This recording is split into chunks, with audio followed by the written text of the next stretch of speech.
पूरे वो सब दिखाई दे रहे हैं। इस ग्राउंड लेवल पे जीरो स्थिति आपकी। ठीक है, शांति प्रसाद भट्ट जी, आपका वक्तव्य जानना चाहूंगे सर। ठीक है दिव्या जी, 9 नवंबर को ये राज्य बना, आज 23 वर्ष हो चुके हैं और आपदाग्रस्त राज्य से लेकर देवभूमि ये बना, ऊर्जा प्रदेश ये बना, ठीक है, पर्यटन प्रदेश ये बना। किसी एक चीज पर अगर नागरिकों को कोई लाभ मिलता हुआ दिखे तो मैं चुनौती के साथ कह सकता हूं, मैं माफी मांग लूंगा भारतीय जनता पार्टी से कि और कांग्रेस जैसी राष्ट्रीय पार्टी से कि उत्तराखंड की मूल अवधारणा के अनुरूप किसी भी सत्ता ने कोई काम किया हो। आज आपदा पे मुझे लगता है इन 23 वर्षों में 500-600 डिबेट हो चुकी होंगी। लोकतंत्र में जनता की आवाज अखबार बनते हैं, जनता आंदोलन करती है, अखबार के माध्यम से सरकार को पता चलता है और सरकारी अमला उसे तुरंत ठीक करने पे लग जाता है। ये लोकतंत्र की प्रक्रिया है। आज हालात इतने खराब हो चुके हैं कि आप करते रहिए डिबेट, बोलते रहिए, सरकार की कोई फर्क ही नहीं पड़ रहा है। उत्तराखंड के अंदर पूरे प्रदेश की क्या दुर्गति है, मुझे उस पर कुछ नहीं जाना, सिर्फ आईना दिखाना है कि ये अस्थायी राजधानी देहरादून है। मुख्यमंत्री यहाँ है, मुख्य सचिव यहाँ है, विधायक यहाँ है, कैबिनेट यहाँ है, बिजनेस क्लास यहाँ है, आम जनमानस यहाँ है, पूरे राज्य का जन दबाव देहरादून में है। देहरादून स्मार्ट सिटी है, ये भारतीय जनता पार्टी की स्मार्ट सिटी है। अब इस स्मार्ट सिटी की स्थिति ऐसी हो गई है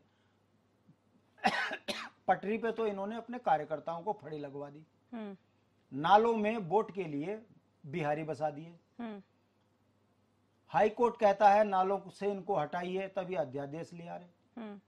राज्य आंदोलनकारी क्षैतिज आरक्षण के लिए धरना दे रहे, मुख्यमंत्री सरेआम झूठ बोल रहे हमने आरक्षण दे दिया। ऐसी स्थिति में जो सरकार ये कहती है कि ये स्मार्ट सिटी है, आज ये सरकार का कोई नुमाइंदा ये बताने को तैयार नहीं है कि भाई ये जाम काहे को है, ये पानी समुद्र में कैसे कन्वर्ट हो गया देहरादून, क्यों लोगों की जानें जा रही हैं, क्यों 240 से ज्यादा सड़कें, मुख्य स्टेट हाईवे, ब्रांच रोड और नेशनल हाईवे चारों तरफ से टूट गया है। क्या आपदा जिंदगी में पहली बार आई?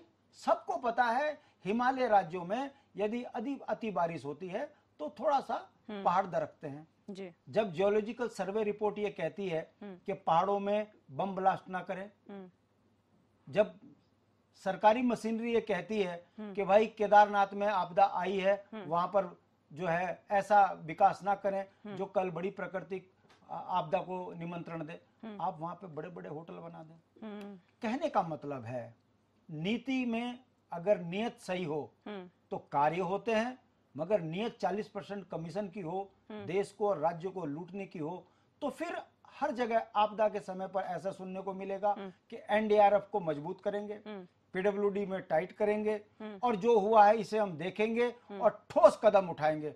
वो ठोस कदम ये है कि स्मार्ट सिटी 40% कमीशन में बर्बाद हो गई। देहरादून जो दुनिया में सबसे शानदार शहर हुआ करता था, जहां पर जरा सा मौसम खराब होता था ठंड हो जाती थी, लोग अपने रिटायरमेंट जीवन को देहरादून में जीने के लिए आते थे।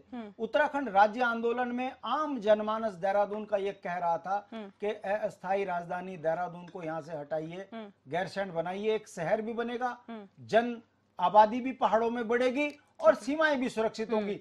मगर राजनीतिक बेईमान पार्टियों ने अस्थायी राजधानी देहरादून बना दी और आज देहरादून कंक्रीट का जंगल बन गया, ड्रेनेज सिस्टम पोल खुल गई। बिल्कुल। अब आप ये बताइए कि छोटी सी जगह पर जनमानस का दबाव, गाड़ियों का दबाव, भ्रष्टाचार का दबाव, राजनीतिक चोरी, सब कुछ अगर देहरादून में करोगे तो भैया प्राकृतिक आपदा, डेंगू, हैजा, पता नहीं कौन कौन सी बीमारियां यहाँ आ गई, आम जनमानस बर्बाद हो गया। ऐसे में भारतीय जनता पार्टी के नेता जो आकर गाल बजाते हैं चैनलों में, मैं उनसे चुनौती के साथ पूछना चाहता हूं, अगर आपने 7 ठेकेदार बदल दिए तो जिन ठेकेदारों ने यहां काम सही नहीं कराया, जिनकी जिम्मेदारी थी, कितने अधिकारियों पर कार्रवाई करी? यदि चोरों पे कार्रवाई होती तो आज उत्तराखंड की ये दुर्दशा ना होती।